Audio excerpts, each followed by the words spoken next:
दोस्तों MediaTek Dimensity 6300 5G ये सभी कंपनीज का फेवरेट प्रोसेसर बन चुका है। और मैं ऐसी बात क्यों बोल रहा हूँ, इसके पीछे रीज़न ये है कि लगभग 100 से ज़्यादा स्मार्टफोन्स इस प्रोसेसर पर लॉन्च हो चुके हैं।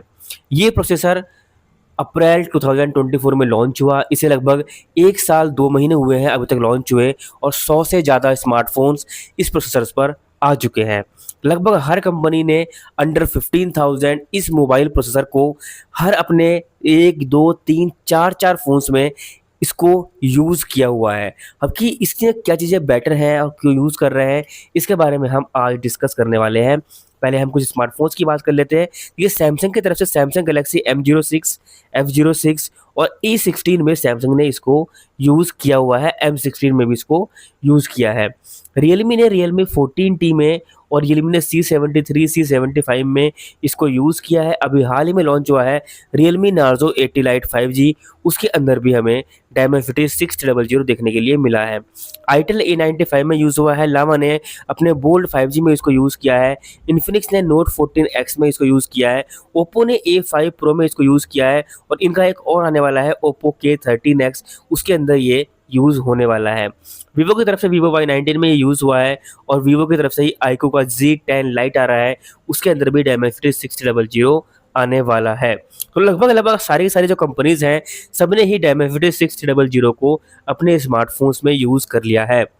और ये प्रोसेसर ऐसा है जो 9000 से 15, 16, इवन 20,000 तक के स्मार्टफोन्स में आपको देखने के लिए मिलेगा।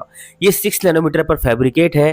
कोर्टेक्स A76 की 2 कोर्स इसके अंदर यूज़ हुई हैं। 2.2 गीगाहर्ट्ज़ तक क्लॉक है, और 6 कोर्स कोर्टेक्स A55 की है जो 2 गीगाहर्ट्ज़ तक क्लॉक है। तो अभी मैं बात करता हूँ, ये प्रोसेसर इतना ज़्यादा लोकप्रिय यानी कि इतना ज़्यादा फेवरेट क्यों बन चुका है कंपनीज़ का। इसके 2 रीज़न हैं। पहला रीज़न तो ये है कि ये जो प्रोसेसर है, ये बहुत ही आपको कॉस्टली नहीं मिल रहा है ज़्यादा, ये कम प्राइस में आपको मिल जाता है, यानी कि ये कॉस्ट एफिशिएंट है। ठीक है, ये आपको कम प्राइस में मिल जाता है, जबकि बाकी जो स्मार्टफोन्स के प्रोसेसर हैं, जैसे कि स्नैपड्रैगन अगर लेकर के आता है अपने प्रोसेसर, तो वो कॉस्टली होते हैं, महंगे होते हैं। इस वजह से कंपनीज़ का बजट बिगड़ जाता है, और उन्हें अगर अपने स्मार्टफोन बजट रेंज में लॉन्च करना है, तो वहाँ पर 500 से 1000 रुपये भी बहुत ज़्यादा मायने रखते हैं किसी भी फ़ोन की प्राइस के लिए। तो ऐसे में ये कंपनी डायमेंसिटी 6300 को इसीलिए यूज़ कर रहे हैं ज़्यादा, क्योंकि पहली बात तो ये आपको इनको कम प्राइस में अवेलेबल हो जा रहा है।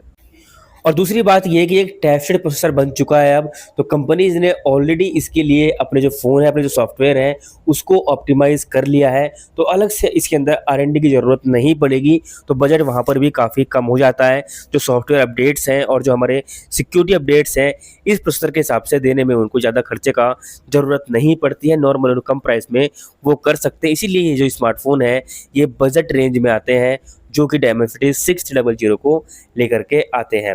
और तीसरी चीज़ जो मुझे लगती है कि यार एक प्रोसेसर ऐसा है जिसका जो अंततः स्कोर है वो 4,20,000 से ऊपर है, यानी कि ना तो ये ज़्यादा है ना ही ये कम है।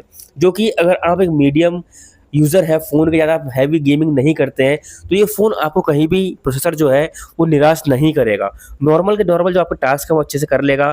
इवन छोटे-मोटे गेम्स भी, बीजीएमआई तक भी आप इसमें अच्छे से प्ले कर सकते हैं।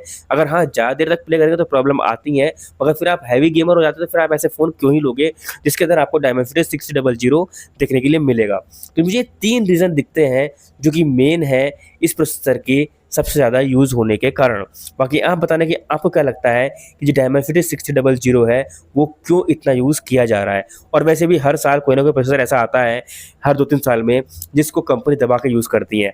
अगर हम डायमेंसिटी की बात करते हैं, तो एक टाइम था जब डायमेंसिटी के G35 प्रोसेसर बहुत ही ज़्यादा यूज़ होता था, और उसके बाद G85 का को कंपनी ने ऐसा पकड़ा कि हर किसी फ़ोन में हमें G85 ही देखने के लिए मिलता था, और अब डायमेंसिटी 6300 की बारी है। तो अभी डायमेंसिटी के ये प्रोसेसर काफ़ी ज़्यादा पॉपुलर हो चुके हैं।